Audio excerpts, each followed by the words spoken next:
lengkahing Gunung Gohkarna.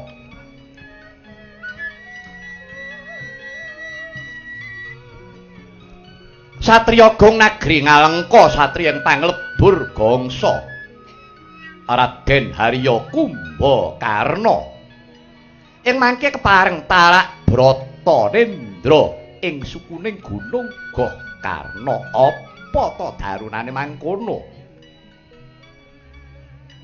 Karana Sang Kumbakarna wis datan kiyat amriksani lelampahan negari Ngalengka ingkang kinayoman ingkang ngraka Sang Prabu Rahwana ingkang tetela Sang Rahwana nyidra kelawan Dyah Ayurekyan Warasinta Putri Mantili garwanira Sri Rama Wijaya. Sedaya aturing para kadang datan tinampi kelawan Sang Dasamuka kapura ingkang Arayi Gunawan Wibisana sinebrataken saking negari Ngalengka Temah Kempal Manunggal kelawan Sri Rama Wijaya. Sang Kumbakarna pilaur oncat saking negari Ngalengka ing mangke tapa Nendra ing sukuning Gunung Gohkarna ngorok sesengguran kaya mblah-mblah no bumi kocap dereng petawis dangu ing mangke arep-peh praptanira putra Ngalengka satriya mbikukum ingkang kekasih Raden Indrajit ya Sang Megananda.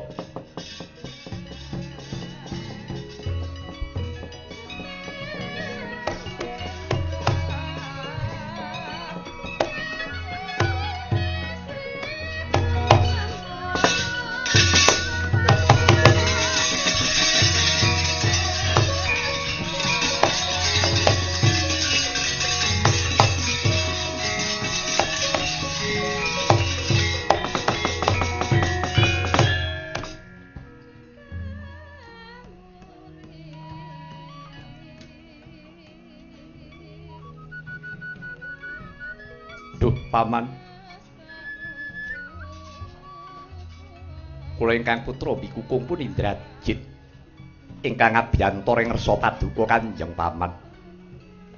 Paman Kumbakarna suwawi paman kula triwu nganggen paduka Nendra.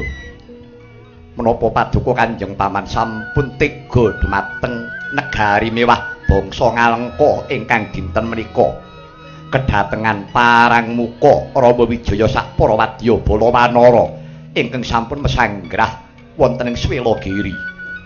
Paman ngaturi uninga Eyang Patih Prahasta sampun gugur wonten madyaning palagan Sumawana. Kanjeng Bibi Sarpa Kenaka inggih sampun gugur wonten ing paprangan. Sumangga paman dinten menika kula dherekaken paduka Kanjeng Paman kula triwungu Nendra tumunten. Monggo kula dherekaken sawanten ngarsaripun Kanjeng Rama Prabu Rahwana.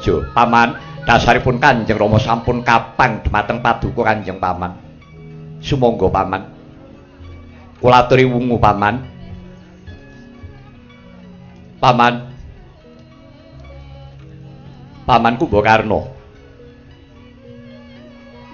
Sumangga paman kula triwungu paman. Paman Kumbakarna. Kanjeng Paman kula triwungu paman.